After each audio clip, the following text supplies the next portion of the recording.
My name is Cynthia Ritchie, and it is Friday, June the 5th at approximately 6:11 p.m. I do apologize for being a bit, um,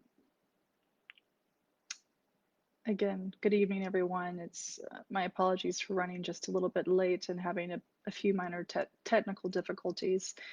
Uh, Friday, June the 5th at approximately 6:12 p.m. Pakistan Standard Time. It has been quite an interesting past several days for me, and I want to share with you, I want you to hear from my voice exactly what has been taking place. Um, as you may or may not be aware, there has been a bit of a battle between me and the People's Party, the PPP of Pakistan. The reason they claim is because I posted a tweet that was allegedly defamatory in nature regarding the late Benazir Bhutto. Let me be very clear, as a woman, as a human being, I have never, nor do I currently, nor do I ever intend to have any interest in defaming anyone, especially a woman or an individual that belongs to what may be perceived as a vulnerable population. I have had many pleasant, wonderful experiences here in Pakistan, my second home, but I have also had some very negative experiences in Pakistan. And tonight I intend to share a bit about that with you.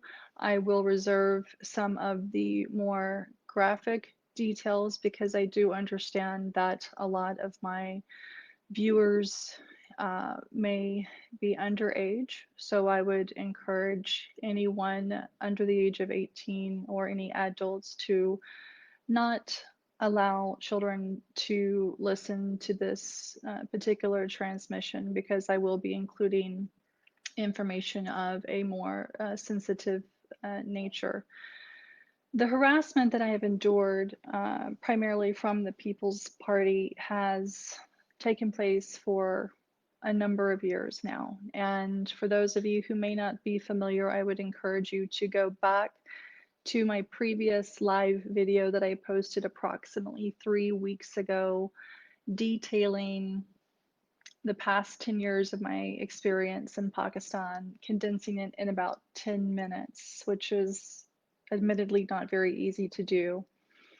I have been in and out of Pakistan since 2009. I shifted here end of 2010, and I was invited here by the PPP, by the People's Party, when Zardari was president, Prime Minister Galani, Interior Minister Rehman Malik, and the federal minister at the time, Makhdoom Shahabuddin. Initially, things were quite pleasant. I was very well facilitated. I had no idea of the political battle that was taking place or had been taking place between Pakistan Tehreek-e-Insaf, PPP, PMLN, etc.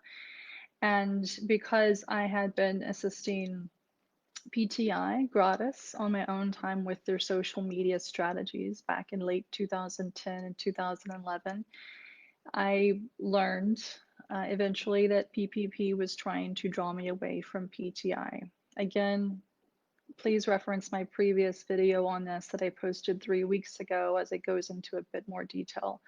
Tonight, I want to focus more on the allegations that are being leveled against me by PPP and the horrendous treatment, messages, phone calls that I have gone through.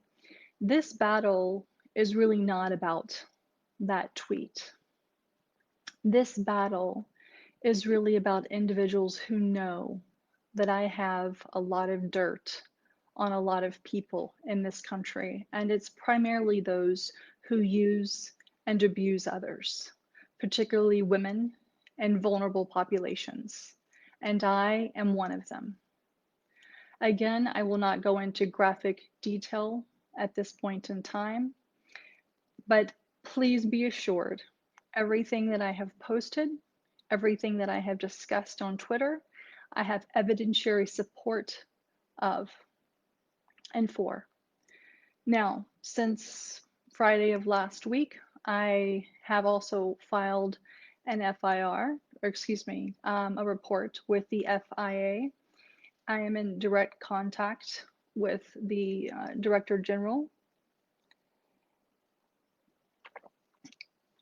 and I have also asked that the previous investigator that PPP filed a report with be replaced, because when I went to meet him with an individual who also happens to be a diplomat, this investigator was neither neutral nor was he reasonably pleasant. He was extraordinarily aggressive with me. So I need for you all to know that I have, in all confidence and in good faith, done my duty as a resident here in Pakistan by following the letter of the law. I will also share with you, as many of you already know on Twitter, I have received countless threats against my life, rape threats, claims that PPP has my father.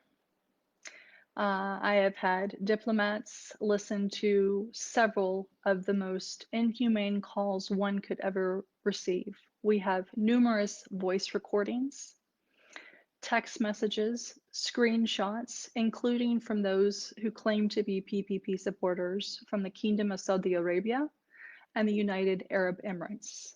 And at this point in time, I do wish to express my gratitude to the government of the Kingdom of Saudi Arabia, as well as the UAE, for handling the individuals who have been harassing me from those locations using those numbers in a very timely and efficient manner.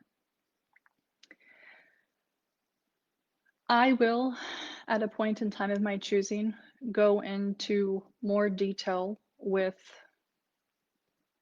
the media as it relates to who I am. PPP is trying to stir up a lot of controversy, including the former Senator Ms. Sahar, if I'm pronouncing her name correctly.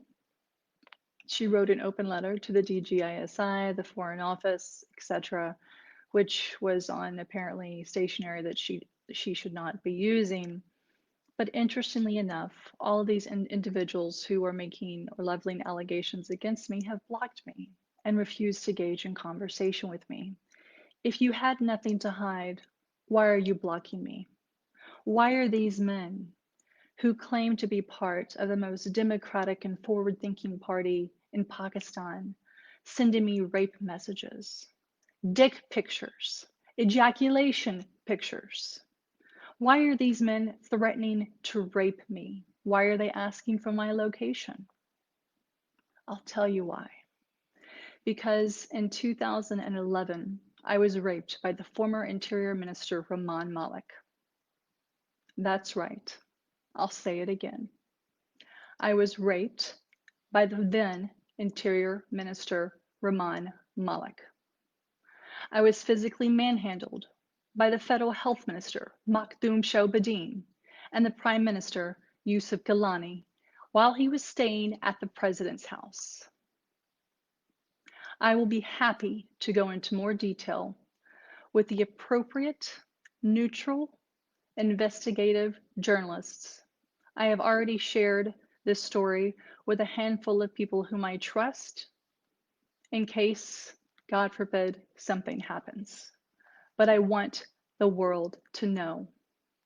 For all the young girls out there, for all the women who have been harassed, assaulted by men, for all the boys who have been harassed or assaulted, for those members belonging to the third gender who have been forced into a lifestyle that they don't want, who have been harassed, who have been raped. This is for you. For those who I've met who have not had the privilege that I have, who don't have the voice that I have, this is for you. I will no longer tolerate anyone who touches me inappropriately, who stares at me in a grotesque manner, and if I ever see another man harming or insulting a vulnerable person again, especially in this country, I assure you, I will do everything in my power to make sure you receive the full justice that you deserve. And so now I'm ready. PPP, you have attacked me for too long. You have created false accounts, trying to research my family, getting information from my sisters, who naively had no idea who they were talking to, and then leaking deeply personal family information on Twitter. You think I don't have contacts in the United States. You think I don't have contacts here or elsewhere to be able to track and trace what you are doing. For those who have called me a bitch because I have dared to stand up to you, you haven't seen nothing yet.